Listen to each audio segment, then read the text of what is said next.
What's up, guys? Welcome back to the channel. I'm Justin Davis, and today I have the MJX Bugs 19 here, and it looks so similar sitting here next to the Fimi X8 Mini. This is the Mini, and this one flies for around 31 minutes, 3-axis gimbal on here, but this one's about 369 or 389 ready to fly. And so far I've had great success with this. And if you subscribe on the channel, we're giving one away this month, so make sure that you subscribe, number one, make a comment down below, and be sure to go to dronecamps.com and send us an email. All three of those things and you're entered to win this guy. Now, before I even get started on this review, the MJX Bugs 19 sitting here next to it, I have it all band-aided up with a 2S battery on here and a GoPro Hero 8. We're gonna send it out there today with a little hyper smooth and get some nice footage underneath this little guy, because I don't really think that the video on board here with the 1-axis gimbal that this one comes with is really all that great. I mean, let's just be honest. We do honest reviews on the channel, so this drone is getting me about 22 minutes flight time, and the battery charges up, I'd say, in about 3 hours by USB cable that's included with it, and it's live view on your smartphone. And you know what, honestly, I think this one goes out a little further than some of the other Bug series drones out there with the 5G onboard video. So I'm using my iPhone Pro today. I believe it was an 11 Pro, so it does work with the app. You can get a live view, and I would say it goes about 300 yards out there before you lose the image transmission back to your phone.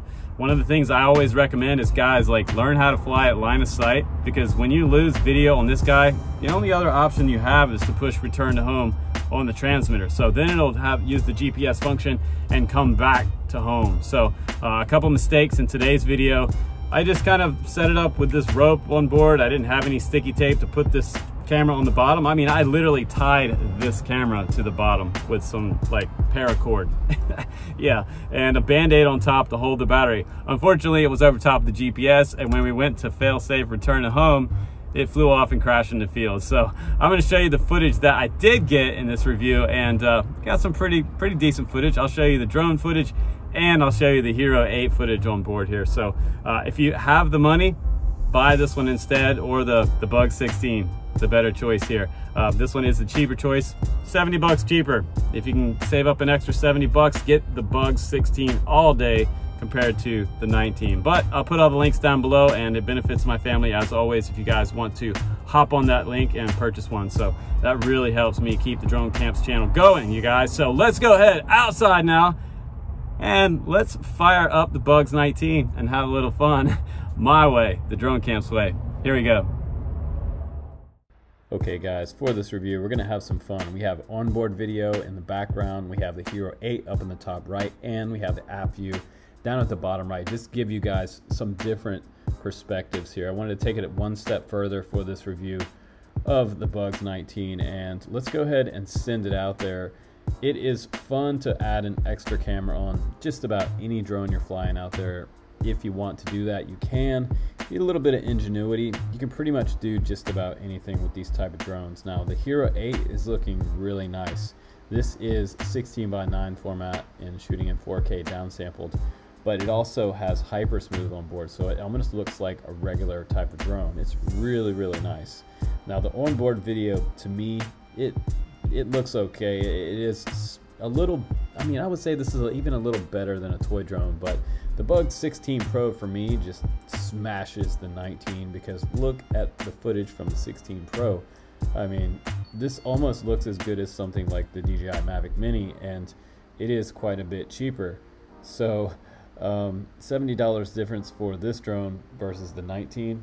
The clear winner for me, if you have the extra 70 bucks, probably the 16 Pro.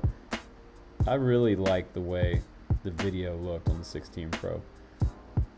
And there's a few instances where I need to recalibrate the gimbal. A little bit of horizon issue there, but even on an overcast day, I like the video on the Bug 16 Pro. And super smooth. And you're looking at the difference there between a 3-axis gimbal versus a 1-axis gimbal. So 169 bucks, it's gonna get you a 1-axis gimbal. But the way to do this one is, if you already own a decased Hero 8 or something like a Hero 6 or 7, They do multiple versions of these D-case GoPro these days, and it's kind of all the rage. Gap RC also makes one that's like pretty much ready to go. It started out with guys like doing DIY D-case GoPros, and it's pretty scary to pull apart a GoPro, but the result is a 30-gram 4K camera that you can pretty much stick anywhere. It's pretty cool. So this Hero 8, it served me well, and thank God I didn't lose it in the field today, and I was able to recover this footage for you guys. But I have to say that again, I feel like the flight characteristic of this quad, it was similar to other MJX bugs that I've flown, and it was fairly reliable, stable, and I think the image transmission went out a little further this time than on some of the previous ones. Even the 16 that I flew, it had better transmission, video transmission back to my phone than years past bugs. So I think they've done something to upgrade this Wi-Fi video. 5G video in the past, let's face it, it's not really been the best for me, and it has crashed quite a bit. So MJX apps do crash. If you see the video just drop out on you, you need to close the app, open that baby back up, and bring the drone back closer, basically flying at line of sight. So that's one of the caveats of like one of the big issues with MJX RC type of quads with 5G Wi-Fi transmission. Just not that good. So one thing to consider there if you're going to make a purchase. But then again, not everybody has the money for a DJI with OcuSync on board. But the onboard video, again, it's kind of, you know, again, a little bit better than like a toy drone. And with that one axis gimbal, I wouldn't say you're going to be making cinema videos with this, but you could have some fun with it. I think that there's less frame drop rate than what I've seen in the past, but the video, again, is just, I don't really think it's going to be usable other than anything but playing around. It is really quite bouncy. It's kind of like a drunk driver a little bit there. So even when I'm really stable, and then look at the difference between the Hero 8. It looks like something you bought at a Best Buy with a 3-axis gimbal here, and all I have is this baby strapped to the bottom of the quad. So literally with some paracord. It's knotted a couple times. It's not even really fixed to the drone. It's just tied there with my battery on top, and it just looks ultra smooth. I love the way this looks. This is really where it's at. That's why so many people want a drone that they can put a GoPro on. And honestly, thankfully for the D-cased GoPro series, this allows us to put them on much smaller drones. That's why everybody wants a D-cased GoPro. It's the new hot thing for 2021. But again, the Hero 8 just keeps impressing me. Really super smooth and really, really nice. And you could do cinema style videos with this type of setup. Super fun. So let's just turn around, and we're going to go back out into the field here, and I want to show you a little bit of a difference between the stability of the Hero 8, the onboard Hero 8 that's mounted to the bottom with paracord, and the difference between this fly out with this type of stabilization, electronic stabilization, versus the 1-axis gimbal. There's such a big difference here. And here the Hero 8 is just ultra smooth. I'm loving that type of flow. And then when we get over to the same type of flight, check this out. Same video, same run right here, right over those containers, and look at how bouncy it is on the 1-axis gimbal. It really shows you how little stabilization this gimbal has. Just a little bit of bounce there, quite a bit of bounce. So that's one thing to think about there. And again, like if you want to play around, you can definitely have some fun with the Hero 8. I would not try to lift a full-size Hero 8 on this. I think you're asking for disaster. Today was also fairly windy, so we gotta keep that in consideration too.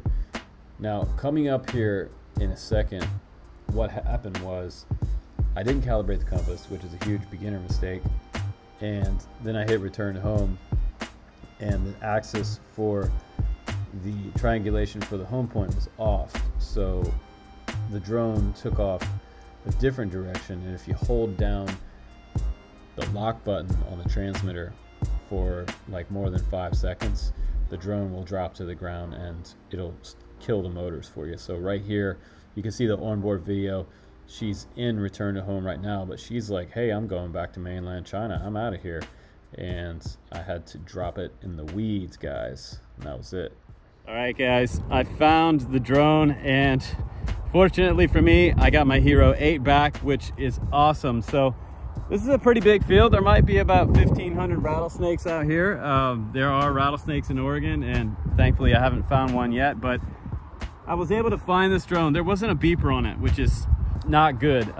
So 2 beginner sort of rookie mistakes here that you can learn from in this video. Hopefully you're always learning something on the channel, but the first mistake was not calibrating the compass on takeoff. I did calibrate it earlier in the day, but I also had a battery on the very top where the GPS finds its signal. I did have about 10 satellites about halfway through the flight. So the flight was good. I was able to kind of get back to video a couple times.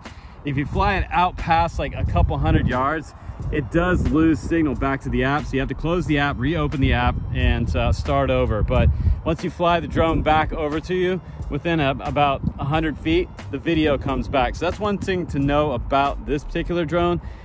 The Bugs 19, it's not really a competitor to the Mini by DJI or even the Fimi X8 Mini. That one is the one to get if you want superior 4K video, 3-axis gimbal, 30-minute flight time.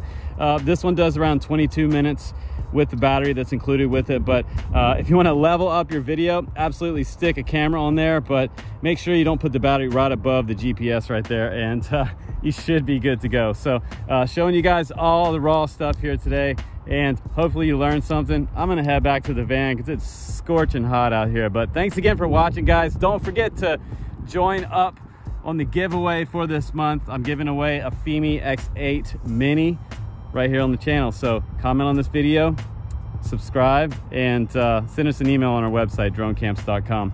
Give us a like if you like this video and enjoyed the Bugs 19 preview. If you want to purchase anything down below, you want to grab that Bugs 16, which is the one I recommend. It benefits my family and helps out my kids and keeps the bills paid. So I really appreciate that. Thank you, guys. I'll see you on the next one. Take care.